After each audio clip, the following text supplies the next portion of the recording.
what I now realized was I had a bit of it too as well myself while I was growing up, and my one was a bit on a funny basis, because what happened to me was, in primary school, they get you to stand up and read in class, especially during reading sessions. And when it's my turn to read, and I pick up the book, it's on black and white, and I look at it, the word starts to jump up and down, and I'm thinking, what's going on here? I don't even know. Do I need glasses or something? I didn't even know what was going on. So it kind of made it a bit challenging for me to express myself when it comes to reading.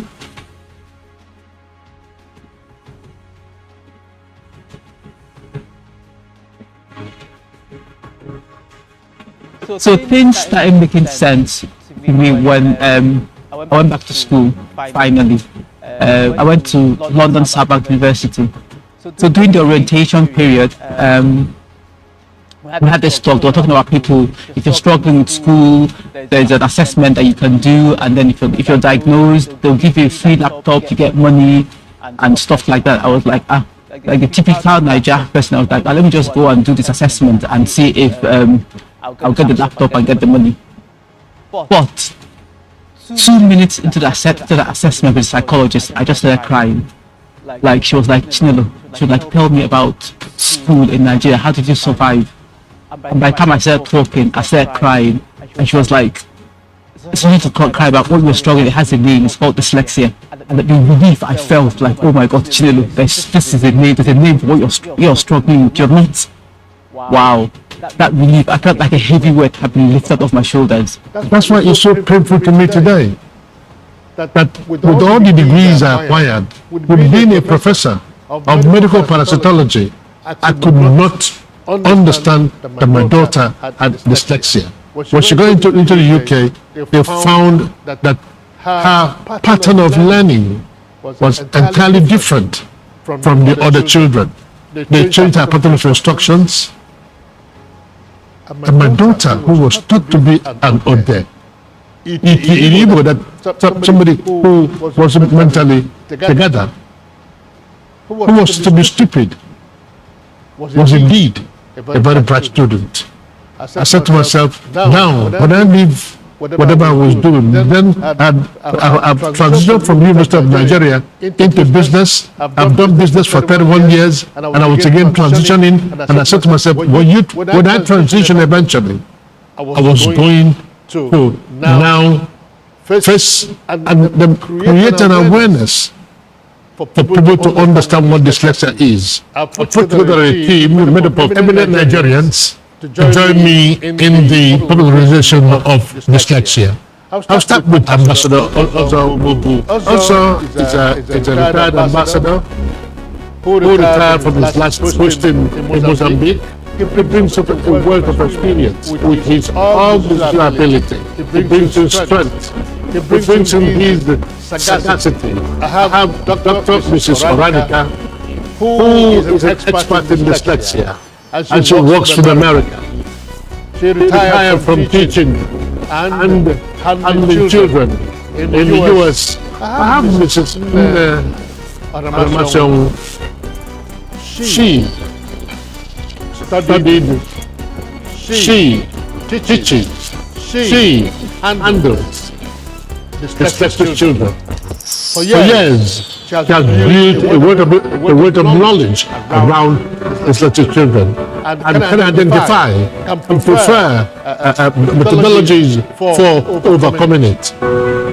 She has also graciously agreed to join us. I have Barrister Mahmoudi. Barrister Mahmoudi is a son who has agreed to come with us, who has seen the plight of these children and has agreed to come on board with us to try and help with the advocacy fight, and also implementing policies that we can take to House of Assembly and hopefully pass them into law to help the Education Ministry handle dyslexic children. I have Professor Uche Amazigbo. Professor Amazigbo worked with World Health Organization. She is an expert in onchocerciasis caused by a parasite called Onchocerca volvulus that causes lizard skin and river blindness. She's been out there fighting for children and women for years. I have Chinelo Ezigbo, who is my daughter, who suffered from dyslexia, having overcome it, to now try and tell her story that will help others.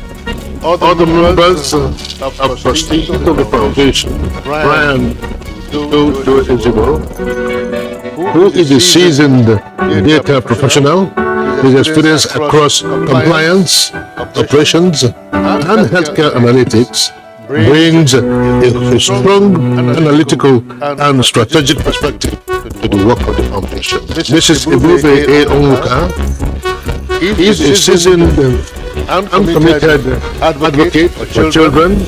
With her background in educational technology and training, she contributes to building more inclusive learning systems. She plays a key role in advancing awareness and support for children who learn differently. There are others, so numerous who together I'm hoping that we will have a formidable team that will tackle this issue of dyslexia in Nigeria. Ladies and gentlemen, I really want to thank you. I really want to thank you for allowing us go through this a second time. I got even tired of hearing my name. Yeah, but that's the way it is when you have to pander to popular demand. Before I yield the floor to the chairman for his closing remarks, I want to appreciate in a very special way Eze Aro. You know, he promised us he was going to be here with us, and he's remained with us all through this 3 hours of conversation on dyslexia and the rest of it. So, thank you. Eze, Iga Dindo, Mboebi. Iga Dindo, Mboebi. Now, the vote of thanks, we specially reserved it again for the chairman because he decided that it will be most appropriate for him to come and say a big thank you to this wonderful gathering of friends, associates, colleagues, and people who have identified with the Joe Ezigbo Foundation at its first public outing. So, Mr. Chairman, while I'm inviting you, I'm asking the audience to give you a round of applause.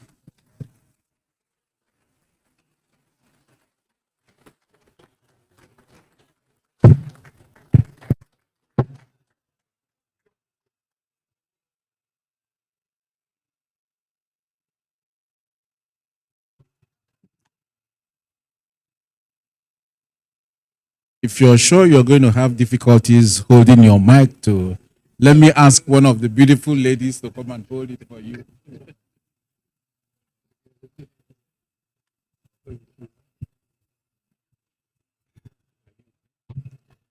Distinguished ladies and gentlemen, I stand before you again.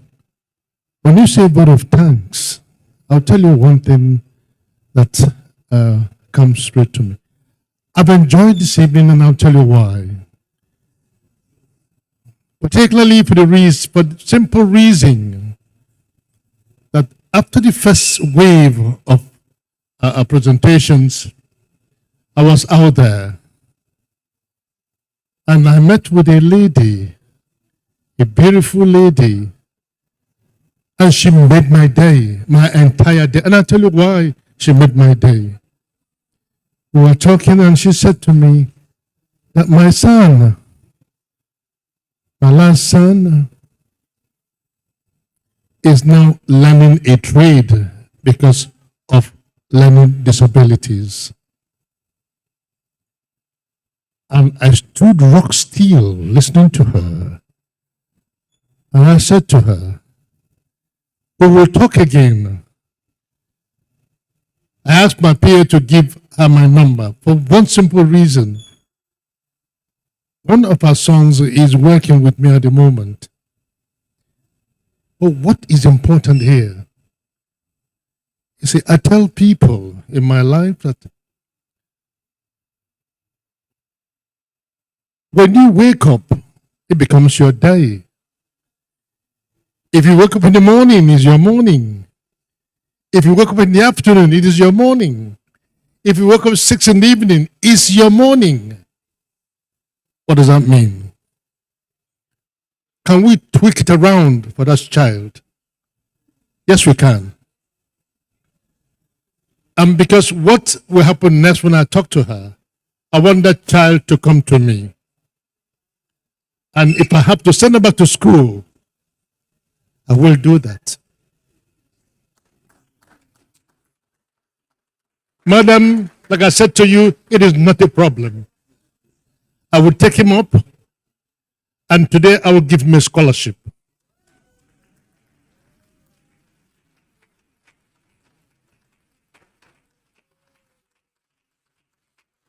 And he will go back to school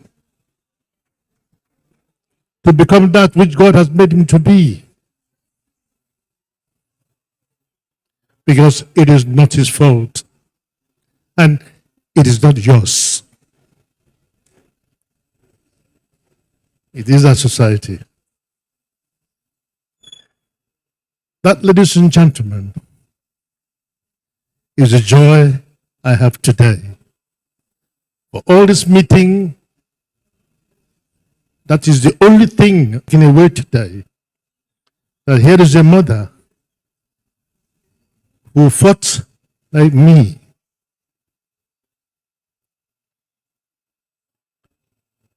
It's all right.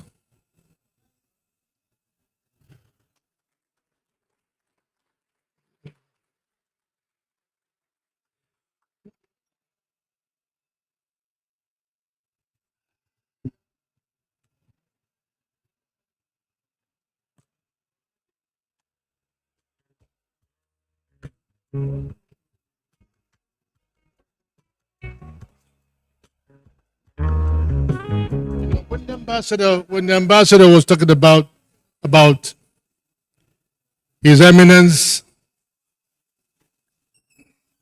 Dr. Oji Eze Chukwu, I owe you a lot, and I thank you so much. He's been here with me from the beginning to the end. People have come and they've gone because they have other businesses. But he has cancelled everything to be here with us today.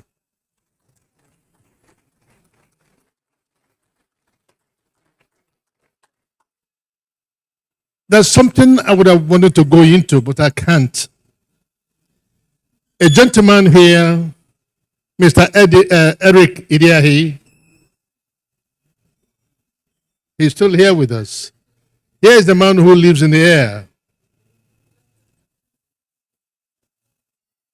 He finishes it now in the next, before 12:30. He's airborne for the UK. From UK, he's going to America. From America, he'll land in South Africa and back to Nigeria. He'll spend maybe 6 hours and it's off again.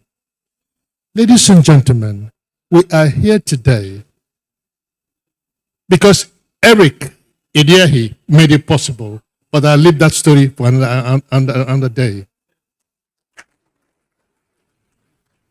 That I'm standing here before you, making promises of what will be and what will happen.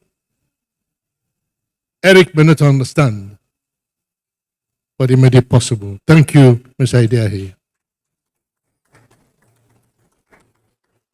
I don't particularly know how I'm going to thank each and every one of you for the time you spent here, for the time you've given to me, for the time you've given to this foundation, for the time you've given for the unknown children, most times abandoned, most times losing their path, ending up where they're not supposed to be. You make a child look so idiotic.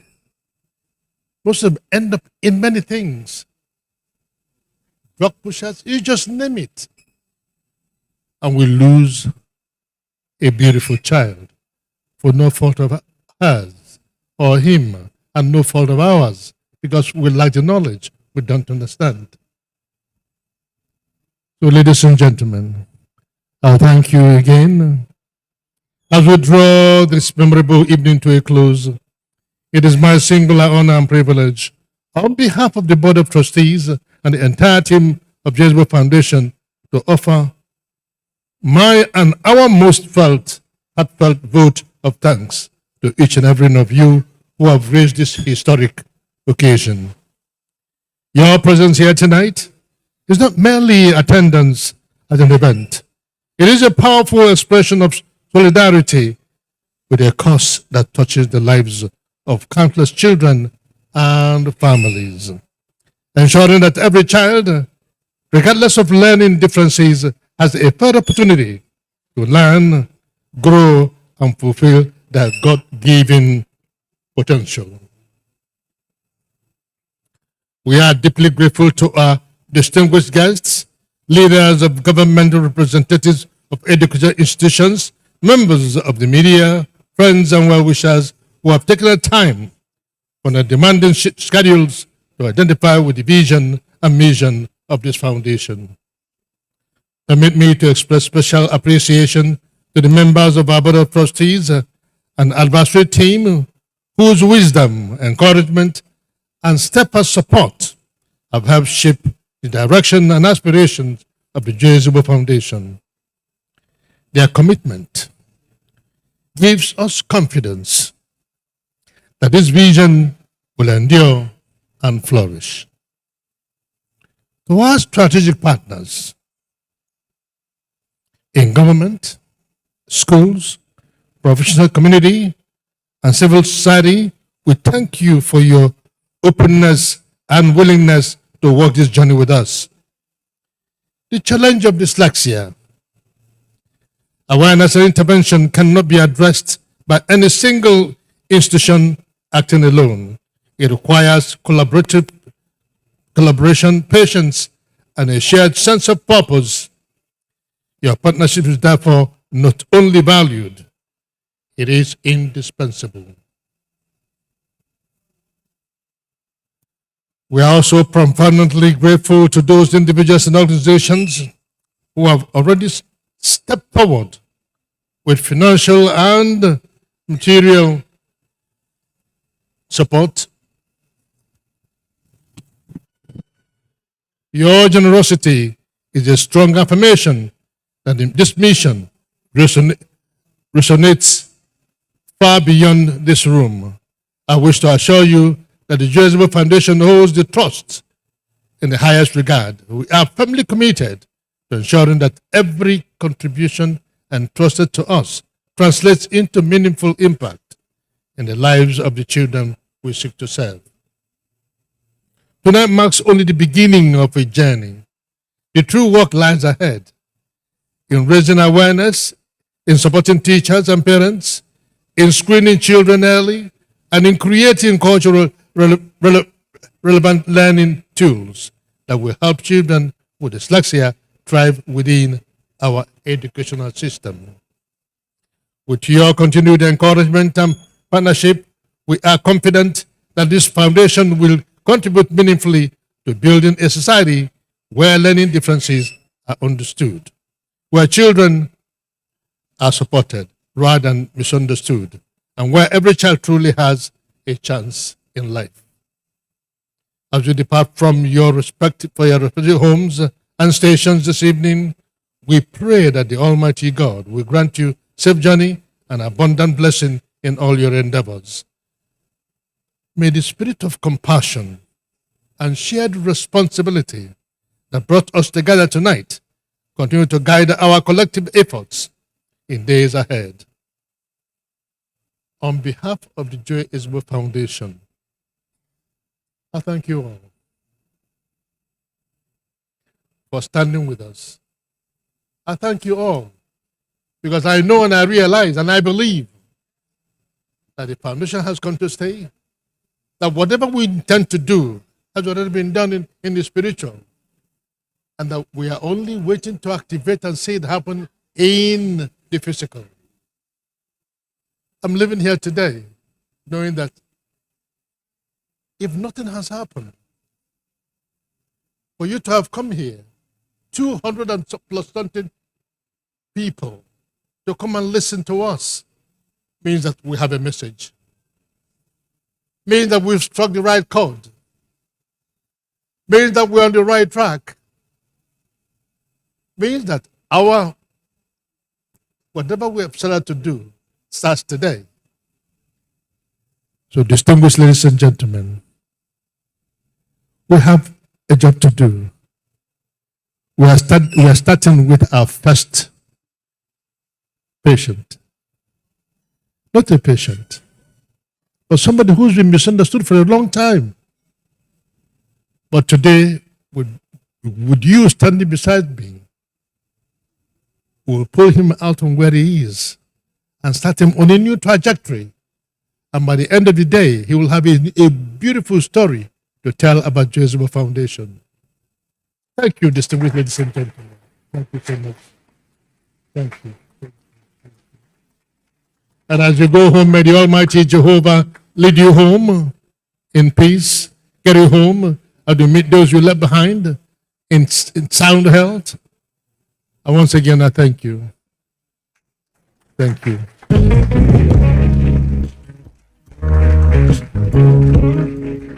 So much, Chairman.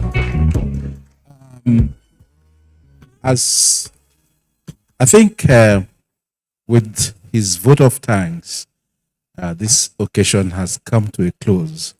But let me share something with you. You know, there's a Gen Z division, and I don't belong to that. I'm sure you know that. So they created what they call the wall, media wall. And the idea of the media wall is that you can go there and write your impressions of what you think today means to you. I resisted that, said it didn't make sense, because as an old-fashioned person, it just didn't. I never went to any activity where you had to leave what you were doing and then go and start scribbling on the wall. But I can see a lot of Gen Z persons here, and I implore you, before you leave here, can you go to that wall and then write whatever you feel about today? What are the impressions that this lunch has made on you? And with that, I want to wish you well and to say thank you so much for coming. You have made today a wonderful day for all of us.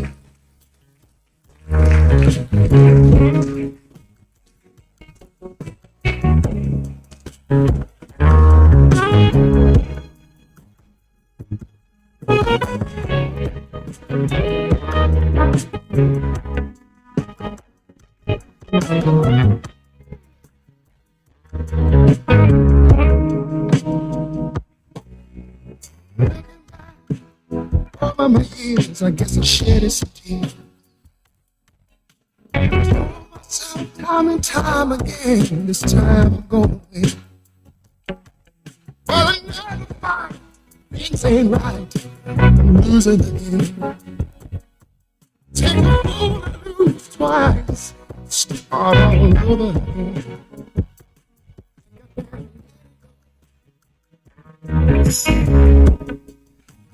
Looks like another love TKO. Oh,